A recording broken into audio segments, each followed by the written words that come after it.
Você vai ouvir agora mais uma importante mensagem bíblica, compartilhada na Igreja Batista Sal da Terra. Abra o seu coração e deixe o Espírito Santo falar com você.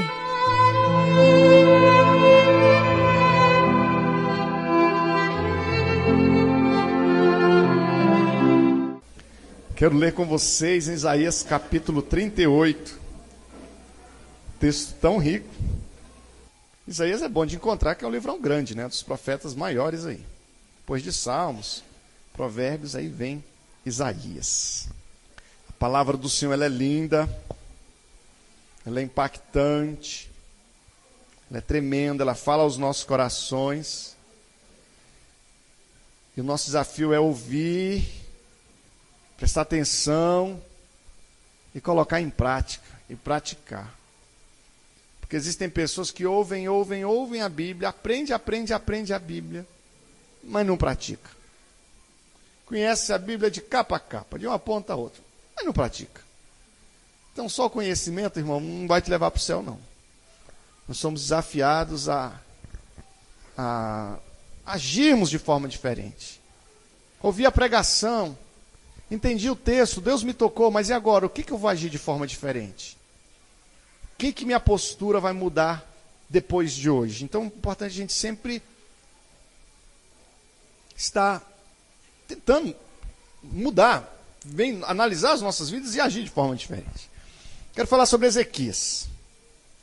Naqueles dias, Ezequias adoeceu de uma enfermidade mortal. Veio ter com ele o profeta Isaías, filho de Amós, e lhe disse: assim diz o Senhor, põe em ordem a tua casa, porque morrerás e não viverás. Então virou Ezequias o rosto para a parede e orou ao Senhor.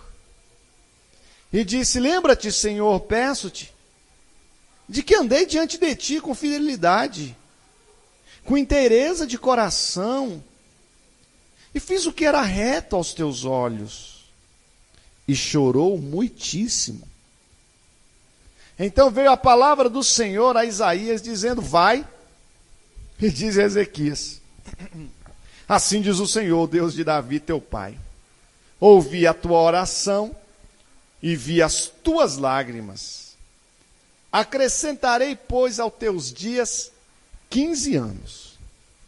Livrar-te-ei das mãos do rei da Assíria, a ti e a esta cidade, e defenderei esta cidade. Ser-te-á isto da parte do Senhor como sinal de que o Senhor cumprirá esta palavra que falou. Eis que farei retroceder 10 graus a sombra lançada pelo sol declinante no relógio de Acás. Assim retrocedeu o sol os 10 graus que já havia declinado. Amém? Você tem expectativas em relação à palavra do Senhor essa noite? Amém? Feche os olhos um pouquinho. Abraça a tua Bíblia aí, vamos orar com ela. Pai querido, como nós amamos a tua palavra, Senhor. Tua palavra é linda, a tua palavra é eficaz, é especial. Oh, Jesus, nos ajuda a entender tua palavra. Coloca cada vez mais em nossos corações amor por tua palavra. E como já temos falado, Senhor, que nós venhamos não apenas ouvir a tua palavra, mas obedecer a tua palavra, agir conforme diz a tua palavra, que tenhamos a tua palavra em nossos corações, guardada em nossos corações para não pecarmos contra ti, que tua palavra esteja em nossos lábios, que a tua palavra esteja, Senhor, no primeiro lugar em nossas vidas, e nós pedimos, Espírito Santo, fala aos nossos corações nesta noite, em nome de Jesus, amém. Queridos, Ezequias era rei de Judá. Então o reino de Israel como um todo, a nação estava dividida ao meio, tinha sido dividida ao meio, o reino do norte, com capital em Samaria, o reino do sul, com capital em Jerusalém, chamado também de Judá, de onde vem as expressões judeus. E Ezequias era o rei do povo do sul ali, de Judá. E o que acontece? Ele era um homem temente a Deus. Ele foi um homem que durante o tempo dele de governo, ele foi bem fiel a Deus. E nós vemos tanto em Israel como em Judá, uma série de reis, uns eram fiéis, outros não eram fiéis, um fez conforme o Senhor agradou o Senhor, conforme a palavra mandava, outros desobedeceram, fizeram o que não agradava ao Senhor. Mas Ezequias foi um homem que fez o que o Senhor, o que trazia alegria para o coração de Deus, como rei. Mas o que aconteceu, ele ficou doente. Ele ficou doente. E a enfermidade dele foi ficando cada vez mais pior. Cada vez pior. Cada vez mais pior de ruim. Foi piorando. Piorando. E isso é triste. Falar sobre uma enfermidade que vai piorando, assim, só falar em linhas gerais assim, na pregação, é muito fácil. E não expressa, na verdade, o que é você acompanhar uma enfermidade assim. De alguém que adquire algum tipo de doença, e essa doença vai lhe sugando as forças, vai lhe sugando o vigor, vai lhe tirando a saúde, ou a visão, ou a função pulmonar, ou a função cardiológica e tal, a cardíaca, vai lhe tirando as forças. Eu não sei se foi um vírus, uma bactéria, uma infecção generalizada, uma lepra, um câncer que ele tenha pegado, ou que tipo de doença, que tipo de mal que sucedeu com Ezequias. Mas ele estava cada vez pior, estava no leito, e o que acontece? Ele está lá no leito, com a morte ali, batendo na porta, e chega Ezequias, chega então o profeta Isaías, bate na porta, aí ele diz, glória a Deus, o profeta chegou, ele vai orar por mim. Aí o profeta chega, eu tenho uma notícia para te dar da parte de Deus, diga, prepara a tua casa que tu vai morrer, prepare a tua casa. Bom, já pensou que baque que ele tomou? Que choque.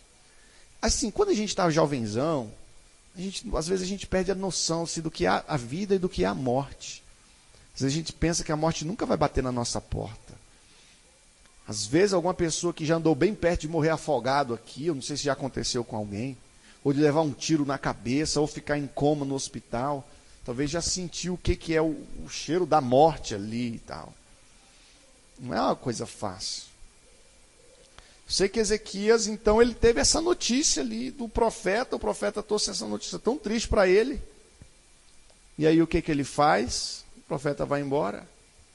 Ele acreditava na veracidade daquela palavra que o profeta havia dito. E é certo que quando o homem de Deus lança uma palavra para a tua vida, uma palavra profética, que é da parte de Deus mesmo, você sente no teu coração que aquela palavra é de Deus, não tem essa dúvida não. Quando Deus fala, você vê que é Deus mesmo falando. E então, queridos, o que ele vinha fazer? Na cama, não conseguia talvez nem se ajoelhar para orar, deitado mesmo, ele só vira a cabeça para a parede. Talvez para ninguém ver o que ele ia dizer, talvez para ninguém ver as lágrimas dele. Porque existem pessoas que não gostam, até choram, mas não quer que ninguém veja as suas lágrimas. Talvez ele virou a cabeça para a parede, para que ninguém visse as lágrimas dele. E ali ele ora ao Senhor. Certamente pedindo a cura dele. Queria viver. Irmão, queira viver. Fala para o seu vizinho, irmão, viva. Queira viver. Jesus, ele te chama para uma vida abundante. Não uma vida minguada. Uma vida de derrota, uma vida de amargura. Não, ele chama os amargurados, os oprimidos, sobrecarregados, eu vos aliviarei. Não só falarei de alívio, não, eu vos aliviarei. Ele queria viver, ele ora ao Senhor. E alguma coisinha da oração dele é narrada aqui, nesse capítulo. E ele disse, olha Senhor, na oração dele, peço-te, Senhor, eu andei diante de ti com fidelidade. Meu coração, com inteireza diante de ti. Senhor, eu fiz o que era reto aos teus olhos. E chorou muitíssimo. E o que aconteceu? Deus ouviu a oração dele. Mandou o profeta voltar de onde ele estava. O profeta voltou. Isaías. Voltou lá para o palácio, voltou lá para o quarto do rei. Falou: rei Ezequias, Deus mandou vir aqui para dizer que você vai ver mais 15 anos. E você vai ter vitória, e os assírios não vão conseguir destruir vocês, porque o próprio Deus vai proteger vocês dos assírios. E assim, essa questão dos assírios é uma coisa muito profunda. A maioria das pessoas nem sabe o risco que os assírios representavam para aquele povo. Mas é uma bênção bem grande. E eu quero compartilhar um pouco sobre esse texto com vocês. É um texto rico que talvez você nunca leu esse texto. Talvez você nunca tenha lido. E existem muitos textos da Bíblia que são muito lindos, são ricos e que simplesmente nós não lemos. Infelizmente, há muitos cristãos que não têm o hábito de ler a Bíblia e sequer têm a Bíblia. E eu quero pedir em nome de Jesus Cristo para todos vocês que estão aqui, que cada um de nós tenhamos uma Bíblia e que cada um de nós leiamos pelo menos um capítulo da Bíblia por dia. Fala para o seu vizinho aí, que hoje o pastor já está pedindo para você falar as coisas, então fala. Fala para o seu vizinho, leia pelo menos um capítulo da Bíblia por dia. Pelo menos um. Tem a sua Bíblia. Pelo menos um capítulo, Tiago. Um capítulo. Pega a tua Bíblia, os Salmos. Vai lendo a partir de Mateus. Pelo menos um capítulo da Bíblia. A Bíblia tem textos maravilhosos, tantos ensinos. Sem a palavra não tem libertação. Sem palavra não tem salvação. Não tem santificação. Vós estáis limpos pela palavra que eu vos tenho anunciado. Pai, santifica-os na verdade, a tua palavra é a verdade. A Bíblia é fundamental para nós. E a primeira coisa que eu falo aqui a respeito desse texto de Ezequias, que apesar dele ser um homem fiel a Deus, ele pegou uma doença grave e estava morrendo. Apesar dele ser um homem fiel a Deus, ele estava passando por uma prova. Eu não sei se a doença dele era acompanhada de dor, mas como é ruim sentir dor. Eu não sei se a doença dele era na pele, se era no coração, se era no pulmão, se era nos olhos, mas a doença dele fazia ele sofrer, estava conduzindo ele para a morte. E eu fico imaginando ele nessa situação, falando assim: Deus, eu estou passando por isso, mas eu sou fiel a ti. E eu estou passando por isso, mas eu sou fiel a ti. Porque às vezes, mesmo você sendo fiel a Deus, você vai passar por dificuldade. Você vai passar por prova. Você vai passar por luta, e luta grande. O sangue de Jesus tem poder, queridos. Porque a gente enfrenta. Conversa com a irmã Lourdes ali depois do culto. Irmã Lourdes, por um acaso a irmã já enfrentou alguma luta grande? E ela vai trazer uma lista com 300 lutas grandes que ela enfrentou. Perdeu 2 filhos. Sabia que a irmã Lourdes perdeu 2 filhos na gravidez ainda? Com quantos meses de gravidez, minha mãe, que a senhora perdeu? Com 3 meses de gravidez. E o outro? Com 3 meses de gravidez também. Ela já enfrentou muitas lutas. Morou na casa de tatu, junto com meu pai. Quem sabe que é casa de tatu? Levanta a mão assim, meu. Coloca uma telha assim, outra telha assim, encostada uma na outra, fazendo um V de cabeça para baixo e dormindo embaixo com meu pai. Lá na Vila do Iapeí, foi minha mãezinha, não me lembro. Ou na Ceilândia, eu não me lembro.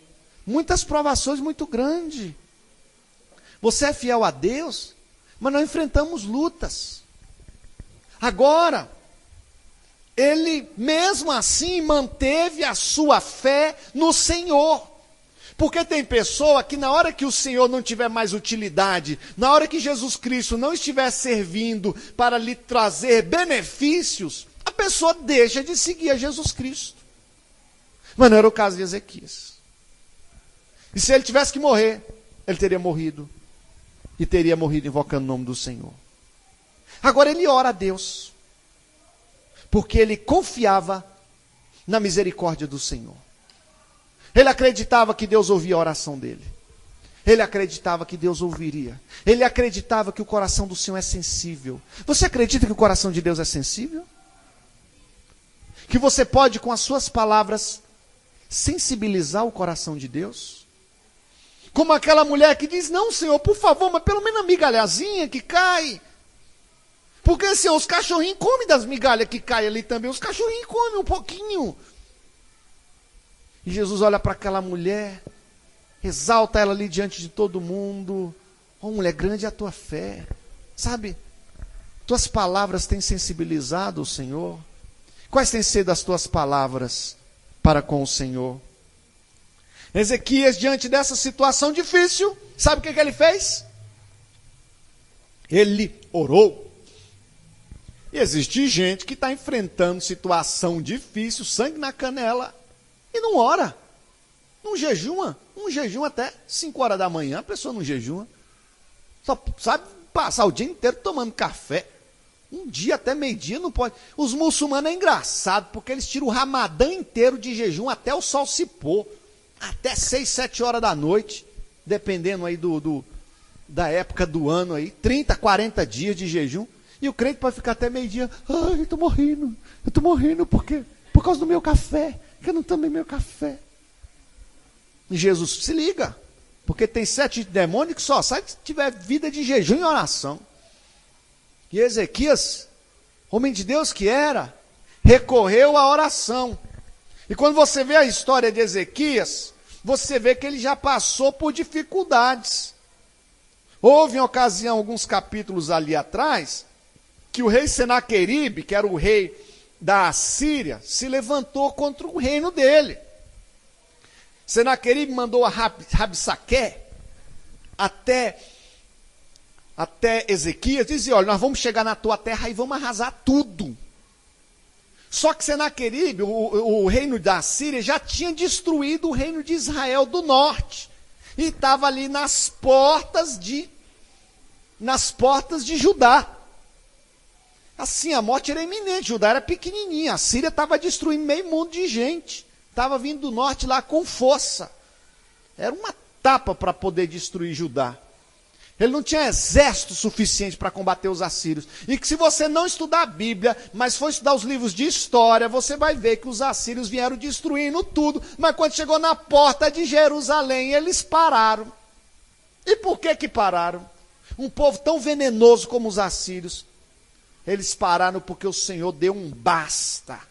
O Senhor deu uma palavra de vitória para o reino de Judá. E a história testifica isso. E o que aconteceu?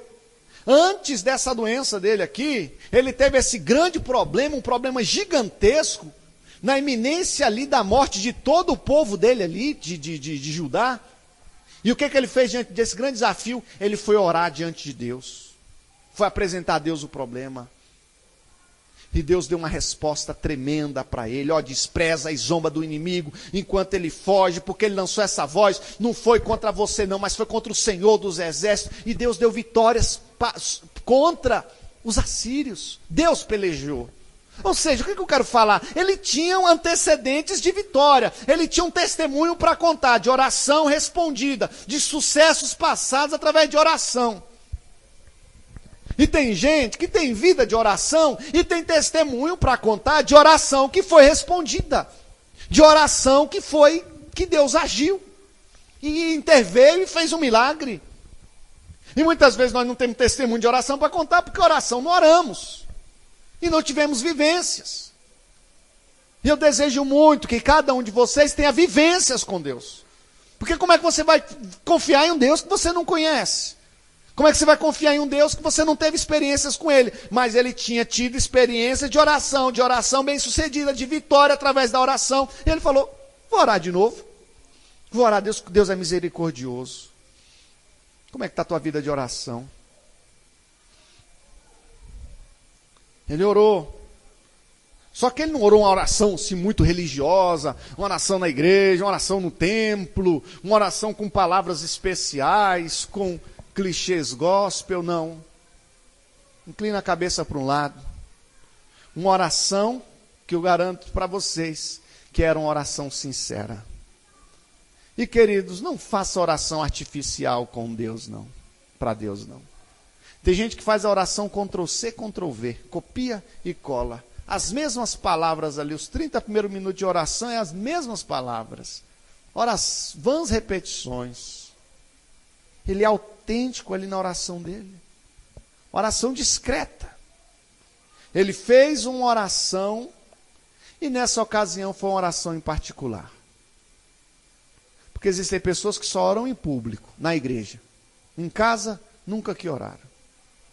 E se joelham, oram o Pai Nosso ali em 15 segundos e se levantam morrendo de sono para dormir. Desde que se tivesse no WhatsApp, ficava até 3 da manhã, sem problema nenhum. E se Ezequias fez isso essa noite, a Bíblia fala sobre isso, ensina isso, é meu dever ensinar sobre a oração também. Ele fez essa oração acompanhada por lágrimas, não poucas lágrimas. Oração acompanhada de lágrimas. Irmãos, as lágrimas são uma coisa assim tremenda. Jesus mesmo chorou, sabia? E Jesus não falou, são amaldiçoados que choram. Não chore, porque você é homem, homem não chora. Não, bem-aventurados que choram. Jesus chorou 3 vezes, sabe? Converta-se o vosso riso em pranto, a vossa alegria em tristeza, diz Tiago. E eu quero dizer para os irmãos que chega uma época na nossa vida que a gente tem que chorar. Tem dia especial na nossa vida que a gente chora mesmo. Que o Senhor toca, às vezes, no nosso calcanhar de Aquiles. Tem uma hora que o Senhor toca em algo na nossa vida, ou às vezes é o inimigo que toca, algumas coisas acontecem, mas a gente se ajoelha na presença do Senhor. E tem hora que não sai uma palavra da tua boca, só saem lágrimas dos teus olhos. E o interessante é que a Bíblia diz o seguinte: o próprio Deus diz, eu ouvi a tua oração e eu vi as tuas lágrimas. Eu vi as tuas lágrimas. Ô, irmão, por que Deus se importa com a lágrima da gente, hein? Por que Jesus se preocupa com nossas lágrimas? E termina o livro de Apocalipse dizendo que vai enxugar dos nossos olhos toda lágrima. Enxugar dos nossos olhos toda lágrima. Jesus certa vez chega diante de uma mulher, de uma viúva, havia perdido o filho então. Mulher, por que chorar? Por que você está chorando, mulher? Jesus se preocupa. No céu, Cleidivaldo, tem um leitor de lágrimas. E o Senhor lê as nossas lágrimas. Tua lágrima na presença do Senhor tem significado. Tua lágrima na presença do Senhor, ora é um pedido de socorro. Ora é uma expressão de arrependimento. Porquanto que você não aguenta mais reiterados pecados em tua vida. Ora, a lágrima é um pedido de socorro. É um clamor. Ora, a sua lágrima está dizendo, Senhor, eu não aguento mais, por favor, me ajuda. Irmãos, que nós possamos derramar nossas lágrimas aos pés de Jesus.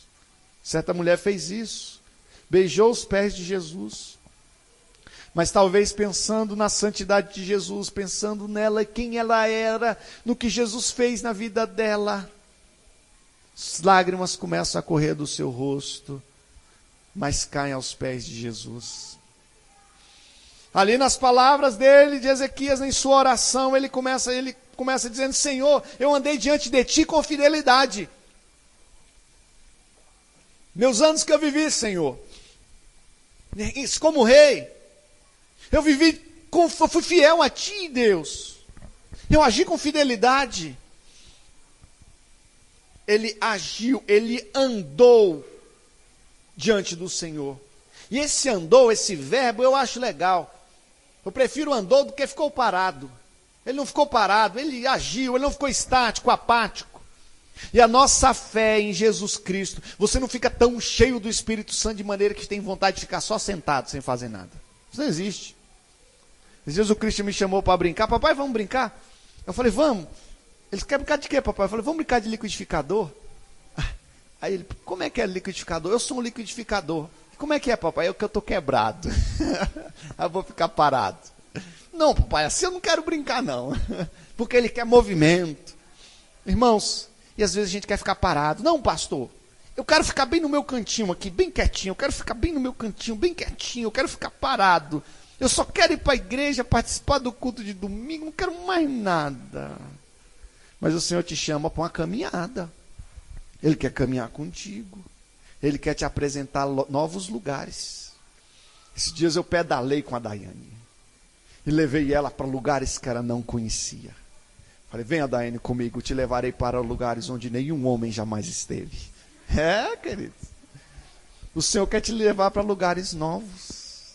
O Senhor quer andar contigo. Ele disse, Senhor, eu andei diante de ti com fidelidade. Eu pergunto, queridos, você pode fazer essa oração? Você poderia ter feito a oração como ele fez? Senhor, fui fiel a ti.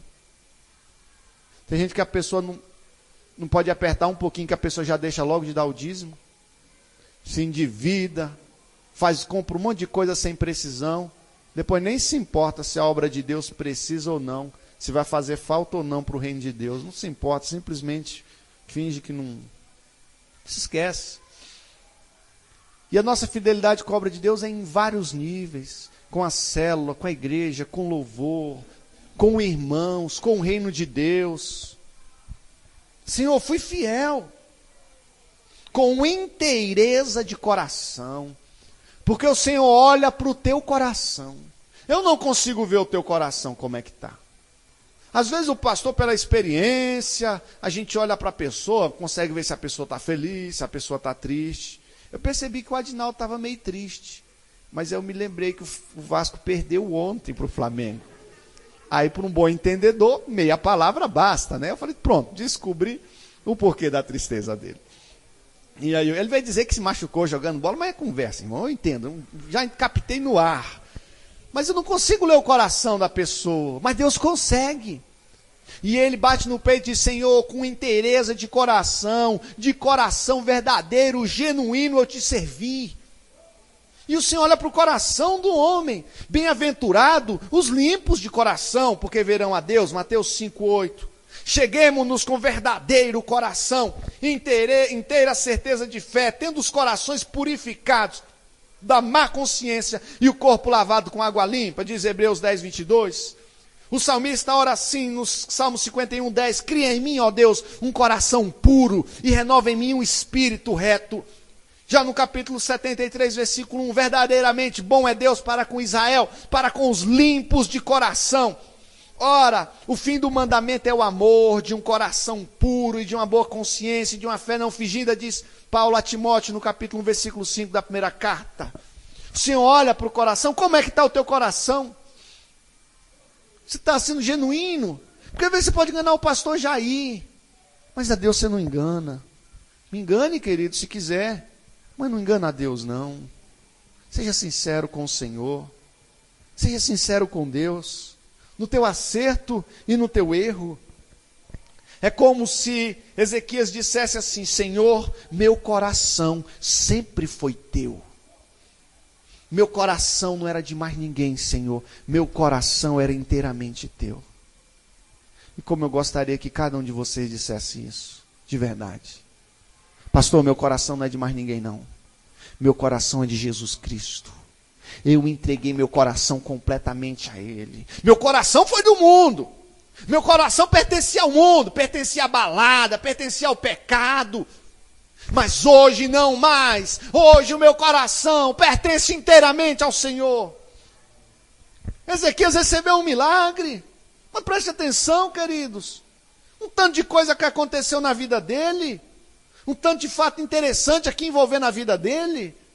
E muitas pessoas querem simplesmente chegar na igreja aqui, quer que o pastor pegue uma varinha mágica, está abençoado, tudo mude em 5 segundos. Agora, a porta da esperança vai se abrir agora. A porta da esperança e muda tudo. Irmãos, mas muitas vezes a sua bênção, o seu milagre deve ser precedido por quebrantamento, por oração, por compromissos, por decisões, por votos. E pergunto, como é que está o teu coração? Eu quero muito que cada um de nós entreguemos o nosso coração ao Senhor e coloque o nosso coração todinho.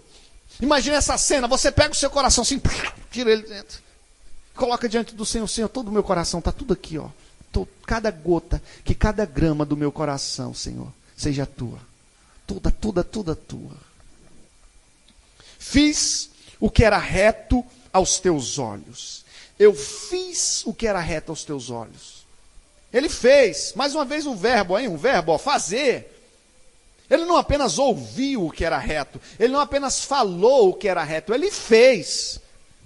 E quando o Espírito Santo de Deus age em nós, nós ficamos com vontade de fazer alguma coisa. E tem gente que chega no pastor e fala, pastor, eu quero fazer alguma coisa. Nem que seja lavar a igreja, mas eu quero fazer alguma coisa. Quando eu era mais jovem, eu não pastoreava ainda, mas eu estava lá na igreja o tempo todo. Tivesse que lavar a igreja, eu lavava. Tivesse que caminhar pela vendinha de madrugada, lá de noite, carregando o lampião, estava eu do lado lá segurando o lampião. A gente fazia os cultos lá, há uns 19 anos atrás, pegava um cabo de vassoura e ficava assim na cabecinha do lampião, assim, no suportezinho, e um segurava de um lado, outro do outro, não era, mãezinha? E andamos na vendinha, 2, 3, 4, 5, 6, 7 quilômetros andando, para fazer os cultos. E eu estava lá, estava junto, eu queria fazer alguma coisa. E quando Deus desperta o agir verdadeiro no teu coração, você vai querer fazer alguma coisa, não vai querer ficar parado não. Eu fiz o que era reto aos teus olhos. E eu me lembro sempre do livro de Atos dos Apóstolos, que é um título da Bíblia, um dos que eu mais gosto. Quinto livro do Novo Testamento. Porque não é filosofia dos apóstolos, a conversa fiada dos apóstolos, o ditado dos apóstolos. Não, é os atos dos apóstolos. Porque tem gente que é muito churumelos, muita conversinha. Está na igreja, isso, aquilo, outro, muita conversa. Mas quando você vai ver as atitudes da pessoa, não tem. Atitude pior do que o povo do mundo. Não, Senhor, eu fiz o que era reto aos teus olhos. Olhando para esse texto, eu vejo um Ezequias compromissado com o Senhor. E fico então estimulado também a nós, eu quero que os irmãos também sejamos compromissados com o Senhor e tenhamos essa entrega com o Senhor, uma entrega ao Senhor. Agora talvez você diga, pastor, mas ele orou, ele era uma pessoa boa, então Deus atendeu ele, mas no meu caso é diferente, porque eu fui uma pessoa mal a minha vida toda, então Deus não vai me ouvir? E não, ele vai, não, quer dizer, sim ou não? Não. Ele vai te ouvir, sim, e ele vai te ouvir. E graças a Deus por isso, que o nosso Deus é um Deus de graça e misericordioso. Mais uma vez falar misericórdia do Senhor. Ele olha para você que chegou nos 45 do segundo tempo para trabalhar lá na vinha, na obra, e ele diz, não, tu vai receber teu salário também. Certa vez, ali, o bandido ali, o bom ladrão, não teve tempo nenhum para praticar boas obras. Ora, Jesus, Senhor, lembra-te de mim quando entrares no teu reino. Olha a oração. Será que ele fez como Ezequias? Olhou para o lado, né? Olhou para Jesus. Uma oração humilde, uma oração simples, uma oração respondida, uma oração feita à pessoa certa. Outro pecador, publicano, odiado pelos judeus, diz Lucas 18:13. Na sinagoga, em pé, lá de longe, no cantinho, lá no finalzinho da igreja, a Bíblia diz que ele sequer levantava os olhos, tinha vergonha de olhar para cima. Já vi uns cachorros desse jeito, talvez você já tenha visto o vídeo na internet, que os cachorros fazem um mal feito, aí o dono fala, Rex, aí o Rex olha para baixo assim, fica com vergonha de olhar para cima, e tem gente que chega na igreja desse jeito, porque eu sou pecador demais, pastor. Daqui hoje eu sou mais pecador, eu vou ficar aqui no fundo, vou sentar na última cadeira. E na hora da oração ele baixa a cabeça assim e fala, Deus, eu não posso orar. Porque podia ser de pecado desse mundo, eu pratiquei essa semana. Eu não presto, não valo nada. Se fosse pelo menos igual o Cleidivaldo, que é uma pessoa boa, igual o Jefferson, mas eu não valo nada. E ele bate no peito, diz a Bíblia, não queria, mas batia no peito, dizendo, ó Deus, tem misericórdia de mim, pecador. E Jesus diz que ele voltou para casa perdoado. O pior pecador que está aqui essa noite, e eu acho que é o neném, o pior pecador que está aqui essa noite, pode voltar para casa perdoado. Não acho que é o neném não, acho que sou eu, neném, é brincadeira.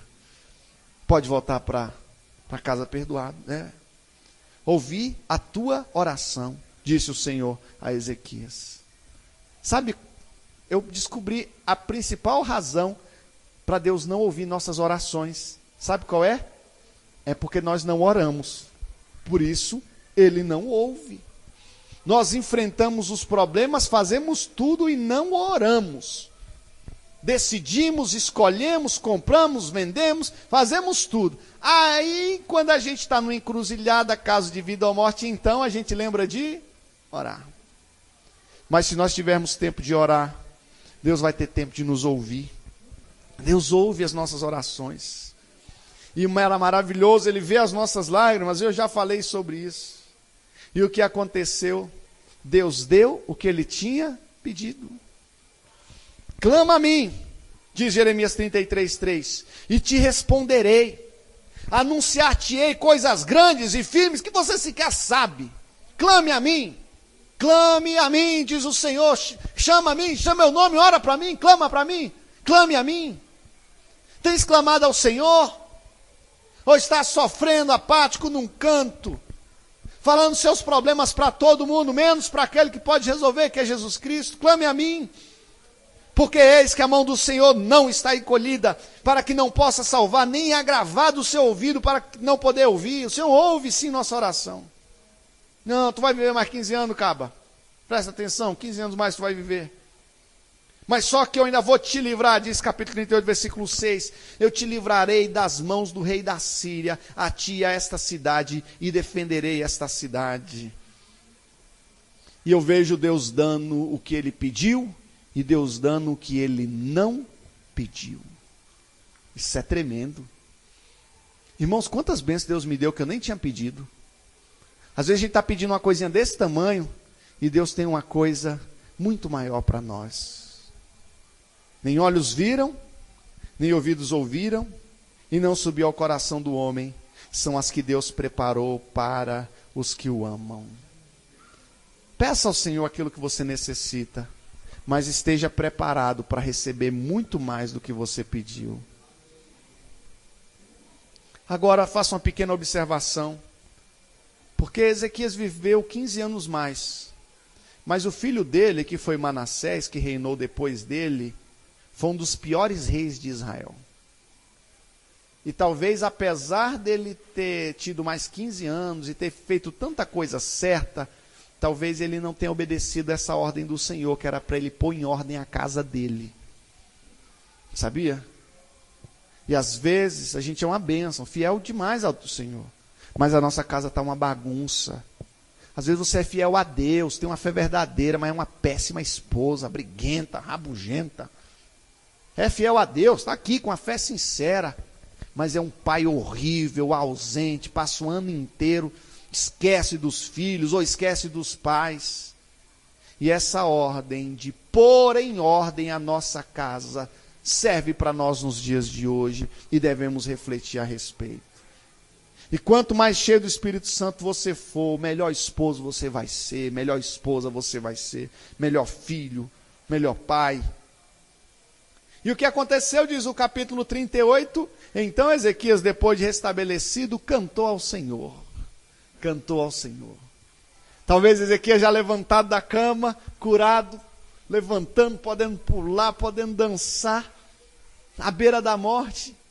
Eu vou seguir com fé, com meu Deus eu vou, para a rocha mais alta que eu sei para onde vou, como águia vou, nas alturas sou filho de... Quando a gente está alegre, a gente esquece tom, melodia, a gente canta no banheiro, canta feliz, e os vizinhos reclamam, e você, eu vou seguir com fé, com meu Deus, eu vou. Porque quando o Espírito Santo age em nossas vidas, uma alegria sensacional enche os nossos corações. E eu quero que você viva essa alegria, eu não quero que você fique triste não, queridos. Eu quero que você prove a alegria que o mundo não é capaz de te dar. Quando era adolescente uma vez, umas 2 vezes, eu fui inventar de ir para umas boates. E lá nas boates tinha um monte de luz. Eu não sei se eu já contei esse testemunho aqui.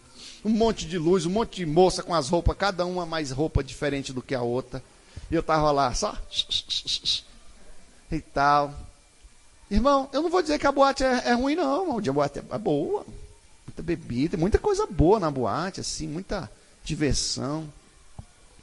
Mas, irmão, mas a presença do Senhor é melhor. a presença do Senhor melhor. Tá dançando aqui na presença do Senhor é muito melhor. Tá na presença de Jesus Cristo, queridos, isso é sem igual. E Ezequias cantou, e eu quero que vocês cantem. E eu ainda vou lançar um desafio aos irmãos, eu quero que nós cresçamos nessa área. Eu quero que nós cresçamos na celebração. Essa é uma área na nossa vida que a gente tem que avançar mais. Às vezes eu fico com um pouco de recato, um pouco de reserva, para não se tornar um deboche, mas a celebração é uma coisa tremenda, queridos. A gente tem que aprender um pouco com os africanos a celebrar o Senhor, sabe? Porque grandes coisas o Senhor fez por nós, e a gente tem que ficar alegre, tem que se divertir, tem que se alegrar e pular na presença do Senhor com alegria mesmo. E ele cantou, e não foi um cântico apático não, foi um cântico feliz. Agora, eu quero orar com vocês. Quero ministrar algo mais ainda na vida de vocês. Assim, cada um vive uma vida que está vivendo um momento diferente da sua vida. Situações diferentes, problemas diferentes. Às vezes você está vencendo um problema. Hoje você está entrando no problema. Você está no meio do problema, no meio das lutas diferentes. Mas o que me chamou a atenção nesse texto foi Ezequias nesse momento de sofrimento profundo. Sofrimento profundo. E ali na cama dele, no leito, ele ora ao Senhor. Porque ele acreditava que o Senhor cuidava dele. Porque ele acreditava que o Senhor ouvia ele. Fala para o seu vizinho aí, última vez, assim: Deus cuida de ti. Deus cuida de ti. Ore a Ele que Ele vai te ouvir. Ore a Ele que Ele vai te ouvir. Tu estás agoniado, está perturbado essa noite. Tem uma coisa que está tirando a tua paz. Vira a cabeça para o lado um pouquinho. E diga: Senhor, me ajuda. Me ajuda, Jesus. A Igreja Batista Sal da Terra tem sua sede na cidade de Braslândia, Distrito Federal. Participe você também dos nossos cultos de celebração. Sempre aos domingos, às 19h30. A Igreja Batista Sal da Terra também está no Facebook e YouTube. Acesse! Você também gostaria de receber outras pregações como essa em seu telefone, por WhatsApp? Então nos envie uma mensagem para o número 61 9695 1230. Essa palavra te abençoou? Então compartilhe com seus amigos e familiares e permita que ela também abençoe outras pessoas. Igreja Batista Sal da Terra, uma igreja viva servindo ao Deus vivo.